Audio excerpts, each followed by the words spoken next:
কাল আমি গেছিলাম এক জায়গায় মাম্মা আর ঠাম্মির সাথে। তার জন্য সকাল সকাল উঠে মাম্মা আমাকে রেডি করে দিচ্ছে, মালিশ দিয়ে দিচ্ছে। মালিশ দিয়ে আমি মালিশ খেয়ে আমি রেডি হয়ে যাব। কোথায় যাচ্ছি তোমরা দেখতে থাকো আমার সাথে।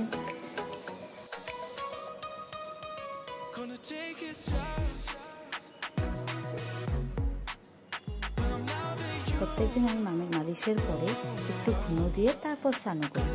স্নান করে আজকেও সেম ঘুনো দিয়ে স্নান করে রেডি হয়ে গেছি আমি মাম্মা আর ঠাম্মির সাথে যাওয়ার জন্য। মাম্মা এদিকে ঠাকুরকে পুজো দিয়ে দিচ্ছে। আজকে ঠাম্মি মঙ্গলচণ্ডী পুজো করবে, তার জন্য মাম্মা ঠাম্মিকে হেল্প করে দিচ্ছে।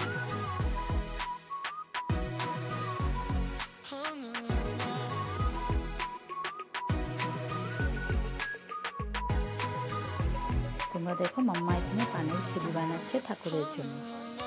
তারপর মাম্মা ঠাম্মি রেডি হয়ে সকাল সকাল আমাকেও রেডি করে বেরিয়ে পড়বে মন্দিরের দিকে।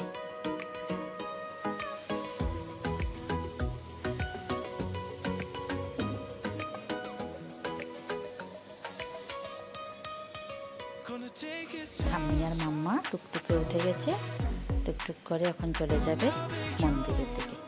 এই যে সামনেই দেখতে পাচ্ছ একটা নদী, এই নদীর ওপারে আছে বাংলাদেশ। এই নদীর নাম কুশিয়ারা।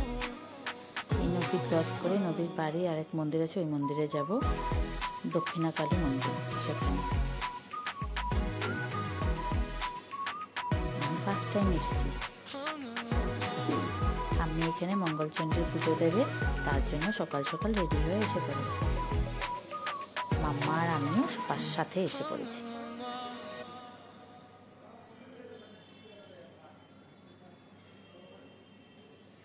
পুরোহিত ঠাকুর বসে গেছে পুজো করতে। এখন শুরু হবে। আমরা অনেক সকালেই এসেছি, 10টা নাগাদ। এখানে পুজো হবে। পুজো হওয়ার পরে 12টার পুজো শেষ হবে, তারপর আমরা প্রসাদ নিয়ে বাড়ি চলে যাব। তোমরা দেখতে থাকো আমি মন্দিরে কি করেছি।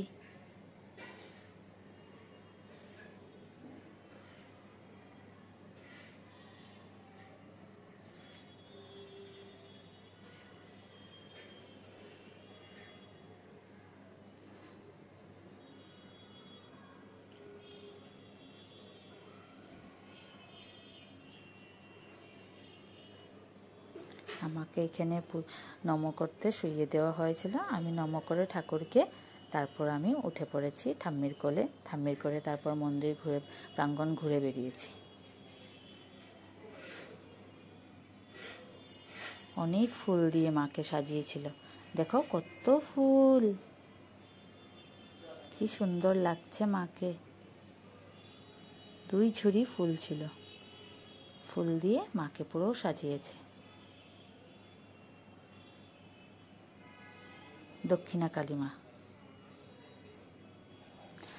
আমার অনেক গরম লাগছিল, তাই মাম্মা আমাকে ফ্যানের নিচে শুইয়ে দিয়েছিল।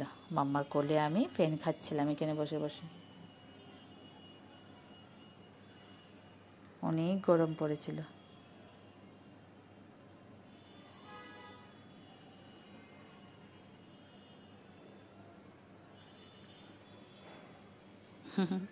আমি এখানে হাসু করছিলাম, ঠাম্মির কোলে গড়িয়েছি, ঘুরু করেছি।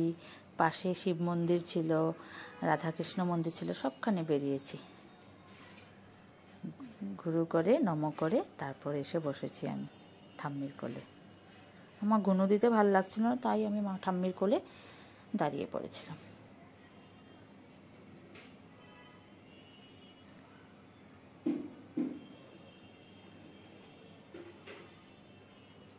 ওখানে মায়ের পুজো চলছিল। পুজো শেষ হতে অনেক সময় হয়েছিল। তারপর আমরা আবার বাড়ি ফিরে চলে এসেছি। বাড়ি যাওয়ার জন্য প্রসাদ নিয়ে এসে পড়েছি আমরা বাড়ির দিকে। এই দেখো আমাদের গল্লিতে বাড়িতে এসে মাম্মা ঠাম্মি প্রসাদ নিয়ে নিয়েছিল আর আমাকেও ড্রেস চেঞ্জ করিয়ে শুইয়ে দিয়েছিল। আমি খুব আরাম পেয়েছি, কারণ বাইরে এত গরম, তার জন্য আমি বাইরে আর পারছিলাম না।